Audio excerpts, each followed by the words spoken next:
नमस्कार विद्यार्थियों, मैं doctor Suman Singh, associate professor public administration, SBD government college Sardarshahar Churu. मैं आप सभी का अपने यूट्यूब चैनल पर स्वागत करती हूँ। आज का जो ये मेरा सब्जेक्ट है इस यूट्यूब चैनल का, वो बीए पार्ट थर्ड से संबंधित है। बीए पार्ट थर्ड के सेकंड पेपर स्थानीय प्रशासन से संबंधित है। इस पेपर में जैसा कि आप पहले भी कई वीडियोस देख चुके हैं, जिसमें कि ग्राम पंचायत और पंचायत समिति के संगठन एवं कार्यों के बारे में बता दिया है। और आप सबको इस बात की जानकारी है कि 73वें संविधान संशोधन के अंतर्गत ही त्रिस्तरीय पंचायत राज व्यवस्था का उल्लेख किया गया है, जिसमें ग्राम पंचायत, पंचायत समिति और जिला पंचायत के गठन के बारे में विस्तृत उल्लेख किया गया है। तो आज जिला पंचायत के गठन के बारे में ही हम लोग चर्चा करेंगे। जिला पंचायत का गठन जिला पंचायत के निर्वाचित सदस्य, जिनका जनता के द्वारा निर्वाचन किया जाता है, जिले में समस्त क्षेत्र पंचायतों के प्रमुख, लोकसभा और राज्यसभा के वे सदस्य भी इसमें सम्मिलित माने जाते हैं, जिनके निर्वाचन जिले में विकास खंड पूर्ण या आंशिक रूप से आता है। राज्यसभा और विधानसभा के सदस्य जो विकास खंड के भीतर मतदाता के रूप में पंजीकृत हैं, को भी इसमें शामिल किया जाता है। इसके अलावा इसमें अध्यक्ष, उपाध्यक्ष होते हैं। नगर पालिका का जो प्रशासनिक अध्यक्ष और उपाध्यक्ष होता है, या किसी नगर पंचायत का अध्यक्ष या उपाध्यक्ष हो, तो वह भी उस संबंधित जिला पंचायत में सम्मिलित होता है, लेकिन अध्यक्ष या उपाध्यक्ष नहीं बन सकता। जिला पंचायत में विभिन्न जो निर्वाचन व्यवस्था संचालित की जाती है, उसमें भी आरक्षण का प्रावधान किया गया है, और उसमें भी विभिन्न क्षेत्रों को आरक्षण व्यवस्था के आधार पर ही निर्धारित किया जाता है कि किस क्षेत्र से किस जाति वर्ग को प्रतिनिधित्व प्रदान किया जाना है। जैसे अनुसूचित जाति जनजाति के लोगों को वहाँ के पदों का आरक्षण कुल जनसंख्या में उनकी जनसंख्या के अनुपात पर निर्भर करता है, लेकिन अनुसूचित जाति के लिए पदों का आरक्षण कुल सीटों में अधिक से अधिक 21% तक ही हो सकता है। इसी प्रकार से ये भी है कि पिछड़ी जाति के लिए भी पदों का आरक्षण 27% तक ही हो सकता है। इसके अलावा बाकी पदों पर कोई आरक्षण नहीं होता है। ये आरक्षण की व्यवस्था संविधान के अंतर्गत उल्लिखित है, जो ये 73वां संविधान संशोधन था। और इसके अलावा प्रत्येक वर्ग, यानी SC ST के लिए जो उपलब्ध हैं, सीटें उपलब्ध हैं, उनमें से 1/3 पद उस वर्ग के महिलाओं के लिए भी आरक्षित रखने का प्रावधान किया गया है। सामान्य वर्ग के लिए जो सीटें आरक्षित हैं, उनमें से 50% जो सीटें हैं वो महिलाओं के लिए आरक्षित होती हैं, लेकिन अनुसूचित जाति एवं पिछड़ी जाति अनारक्षित सीटों पर भी चुनाव लड़ सकते हैं। इसी तरह से अगर कोई सीट महिलाओं के लिए आरक्षित नहीं की गई है, तो वे भी उस अनारक्षित सीट से चुनाव लड़ सकती हैं।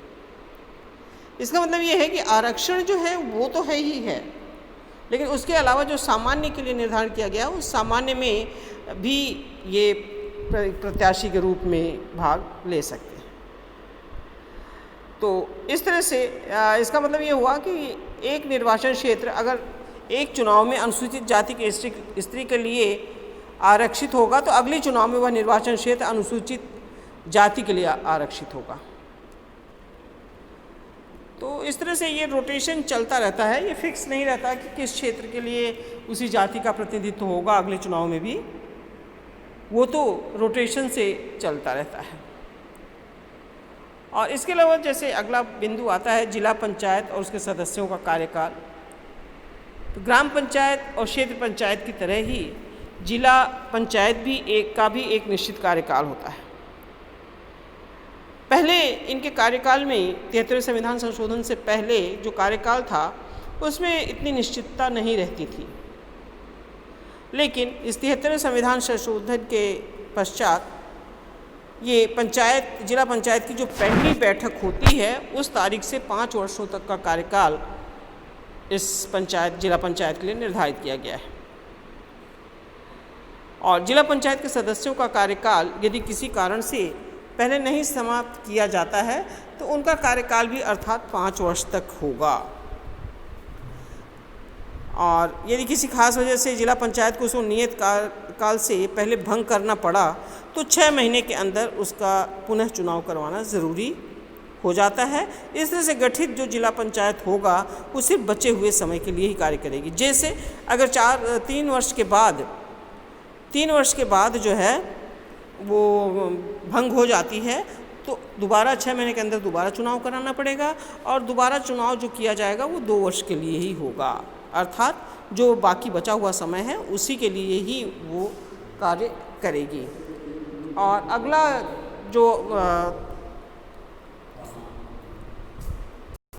अब अगला बिंदु आता है कि जिला पंचायत के सदस्यों, अध्यक्ष और उपाध्यक्ष के चुनाव और जिला पंचायत में आरक्षण। तो जिला पंचायत के चुनाव के लिए जिला पंचायत को छोटे छोटे निर्वाचन क्षेत्रों में बांटे जाने का प्रावधान किया गया है, जिनकी आबादी लगभग 50,000 होगी। जिला पंचायतों के सदस्यों का चुनाव ग्राम सभा सदस्यों द्वारा प्रत्यक्ष निर्वाचन द्वारा किया जाएगा। जिला पंचायत के सदस्यों के रूप में चुने जाने के लिए ज़रूरी है कि प्रत्याशी की उम्र न्यूनतम 21 वर्ष से कम नहीं होनी चाहिए। और दूसरा ये भी उसके लिए अनिवार्य है कि उस क्षेत्र की मतदाता सूची में उसका नाम हो, अर्थात बाहरी क्षेत्र से आकर के दूसरे क्षेत्र में निर्वाचन में वो नहीं खड़ा हो सकता, उसी क्षेत्र का मतदाता होना अनिवार्य है। अब इसके बाद आता है कि जिला पंचायत के जो अध्यक्ष हैं, उपाध्यक्ष हैं, उनके चुनाव। तो जिला पंचायत में जो चुने गए सदस्य होते हैं वो अपने में से एक अध्यक्ष और एक उपाध्यक्ष का चुनाव करते हैं। जिला पंचायत में कुल चुने जाने वाले जो सदस्य हैं, यदि किसी सदस्य का चुनाव किसी कारण से नहीं भी होता है तो अध्यक्ष या उपाध्यक्ष के पदों के लिए चुनाव नहीं रुकेगा और चुने गए जो जिला पंचायत सदस्य अपने में से एक अध्यक्ष और एक उपाध्यक्ष का चुनाव कर लेते हैं। और इसके अलावा ये आपने देखा कि किस तरह से सदस्यों का चुनाव भी हो जाता है और सदस्य अपने में से अध्यक्ष एवं उपाध्यक्ष का चयन वो अपने में से ही चुनते हैं। और इसकी बैठकों की जहाँ तक प्रश्न है तो संविधान में जिला पंचायत की बैठकों के विषय में भी विस्तृत प्रावधान किया गया है, जिसके अंतर्गत ये है कि हर 2 महीने में जिला पंचायत की कम से कम एक बैठक जरूर होनी चाहिए और बैठक को बुलाने का अधिकार अध्यक्ष का है और अध्यक्ष की गैर हाजिरी में उपाध्यक्ष जिला पंचायत की बैठकों को आमंत्रित कर सकता है। इसके अलावा जिला पंचायत की अन्य बैठकें भी बुलाई जा सकती हैं। वो कैसे कि यदि जिला पंचायत के 1/5 सदस्य जो भी हैं, 1/5वें भाग के सदस्य यदि मांग करें किसी विषय पर चर्चा करने के लिए तो ये अलग से भी बैठक आमंत्रित की जा सकती है और इसे लिखित रूप से भी कह सकते हैं कि मांग कर सकते हैं या वर्बली भी इसकी मांग की जा सकती है, लेकिन कुछ प्रूफ अवश्य होना चाहिए कि हाँ उन्होंने मांग किया है। और दूसरा यह है कि आवश्यकता पड़ने पर अगर कोई बैठक नियोजित है लेकिन किसी कारण से कोई समस्या है और वो उस समय नहीं संचालित की जा सकती है, उसको स्थगित करना है, तो इस बैठक को भी आगे के लिए स्थगित किया जा सकता है, लेकिन उसके लिए इसी के साथ ही तिथि निश्चित कर दी जाती है। और ये सभी बैठकें जिला पंचायत कार्यालय में ही होती हैं। यदि किसी बैठक को किसी अन्य स्थान पर बैठक को आयोजित किया जाना है तो इसकी सूचना पूर्व में ही सदस्य को प्रदान करने का प्रावधान है।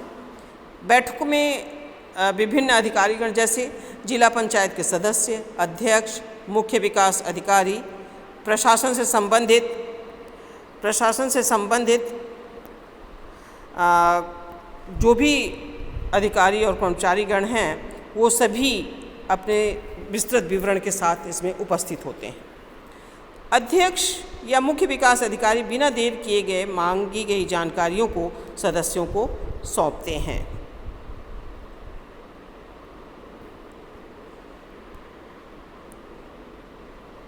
एक अगला महत्वपूर्ण बिंदु आता है कि क्या अध्यक्ष और उपाध्यक्ष को उनके पदों से हटाया जा सकता है। जिला पंचायत के जो अध्यक्ष या उपाध्यक्ष हैं वो पद की गरिमा के अनुरूप यदि कार्य नहीं करते हैं और संविधान द्वारा दी गई जिम्मेदारियों को पूर्ण करने की स्थिति में नहीं है या कोई और अनैतिक कार्य किया है तो उन्हें हटाने की भी प्रक्रिया चलाई जा सकती है। इसका मतलब ये है कि राज्य सरकार जो है इसके लिए एक निश्चित प्रक्रिया को भी निर्धारित करती है जिससे कि उसको समय दे करके उससे पूछा जा सकता है कि उसका कारण क्या है। कारण बताओ नोटिस एक तरह से उनको भी जारी किया जाता है और उन्हें अवसर दिया जाता है कि वो अपने जो भी सफाई में कहना चाहते हों वो कहें और उसके बाद अगर उनका अपराध सिद्ध होता है तो उनको उनके पद से हटाया भी जा सकता है। तो इस तरह से उनको पद से हटाया भी जा सकता है। और दूसरा जो अध्यक्ष या उपाध्यक्ष द्वारा त्याग पत्र भी दिया जा सकता है। वो जब भी चाहें वो राज्य सरकार को अपने त्याग पत्र दे सकते हैं। अध्यक्ष का त्याग पत्र उस दिन से प्रभावी होगा जब त्याग पत्र की अध्यक्ष द्वारा स्वीकृति जिला पंचायत के कार्यालय में प्राप्त हो जाए। उपाध्यक्ष और जो अन्य सदस्य हैं उनका त्याग पत्र उस दिन से प्रभावी होता है जब जिला पंचायत के कार्यालय में उनकी नोटिस प्राप्त हो जाए और ये समझा जाएगा कि अध्यक्ष या उपाध्यक्ष या सदस्य ने अपना पद रिक्त कर दिया है। और इसके अलावा अब एक महत्वपूर्ण जो बिंदु आता है कि आखिर जिला पंचायत के द्वारा क्या क्या कार्य किए जाते हैं, उनकी क्या क्या शक्तियाँ हैं, किन किन कार्यों को उनके द्वारा संपन्न किया जाता है। तो जिला पंचायत जिले के संपूर्ण विकास के लिए जवाबदेह होती है। उसके द्वारा जिले के विकास के लिए चहुमुखी कार्यों को संपन्न किया जाता है। उनके कार्यों को जिला पंचायत के कार्यों को किसी भी सीमा में बांधा नहीं जा सकता, जैसे कृषि संबंधित, भूमि विकास, लघु सिंचाई, जल प्रबंधन, पशुपालन, दूध उद्योग और मुर्गी पालन, मछली पालन और इसी तरह से जैसे लघु उद्योग धंधों की भी स्थापना करना जिससे लोगों को रोज़गार प्रदान किया जा सके, कुटीर उद्योगों को बढ़ावा देना जिससे कि रोज़गार के साधन उपलब्ध करवा सकें और इसके अलावा वहाँ पे स्वच्छ पेयजल की व्यवस्था करना, चारागाह भूमि का रख रखाव करना और इसके अलावा जैसे सड़क पुलिया निर्माण, ग्रामीण विद्युतीकरण और गरीबी उन्मूलन संबंधित कार्य, शिक्षा संबंधित कार्य, तकनीकी प्रशिक्षण, व्यावसायिक शिक्षा संबंधित कार्य। तो इस तरह से हम देखते हैं कि उनके जिला प्रशासन के सम्मुख बहुत सारे कार्य होते हैं जिन्हों के इन्हें पूर्ण उत्तरदायित्व से पूर्ण तन मन से इन्हें उनको लागू करना होता है। और बाज़ार जैसे समय समय बाज़ार और मेलों को भी आयोजित करवाना, स्वच्छता की व्यवस्था करना, चिकित्सा, परिवार कल्याण, प्रसूति तथा बाल विकास, समाज कल्याण और इस तरह से इनकी अगर लिस्ट देखें तो बहुत लंबी है जो कि इन्हें कार्य उन सभी क्षेत्रों में करना होता है। तो इस तरह से हम देखते हैं कि जो जिला पंचायत है वो पूर्ण रूप से जिले को संचालित करने के लिए जवाबदेह है और साथ ही कोई भी जैसे आपदा आती है या कोई बीमारी आती है तो उसमें भी इनकी महत्वपूर्ण भूमिकाएं होती हैं जिनका निर्वहन इन्हें करना होता है। और सबसे महत्वपूर्ण कार्य ये भी होता है कि सिर्फ जिला का प्रशासन ही नहीं करती बल्कि इनकी अधीनस्थ संस्थाएं जो पंचायत समिति और इनके क्षेत्र में पंचायत समिति और ग्राम पंचायतें हैं उनका भी समय समय पर पर्यवेक्षण करती हैं और ये देखती हैं कि वो अपने उत्तरदायित्वों का निर्वहन उचित प्रकार से कर रही हैं अथवा नहीं कर रही हैं। इस तरह से मैंने आपको इस जिला पंचायत के बारे में समझाने का प्रयास किया। उम्मीद है कि समझ में आ गया होगा और इसी के साथ मैं PDF भी आपको सेंड कर रही हूँ जिससे कि आप उसको पढ़ करके भी आप समझ सकें और उसको समझने का जो थोड़ा बिंदु है तो एक बार पढ़ने से समझ में हो सकता है कि ना आए, लेकिन दोबारा जब आप रीडिंग लगाएंगे तो आपको जिले प्रशासन के बारे में पूर्ण रूप से समझ में आ जाएगा क्योंकि आप खुद भी जिले से ही संबंधित हैं और अपने ग्रामीण स्तर से संबंधित है, पंचायत समिति से संबंधित है, जिले से संबंधित हैं। तो इसलिए आप चूँकि ये एक व्यवहारिक ज्ञान है और व्यवहारिक ज्ञान है तो एक बार आप जैसे भी रीडिंग लगाएंगे आपको पता चल जाएगा कि इसका क्या तात्पर्य है और समझ जाएंगे। इन्हीं शब्दों के साथ आज का ये टॉपिक मैं यहीं समाप्त कर रही हूँ। धन्यवाद।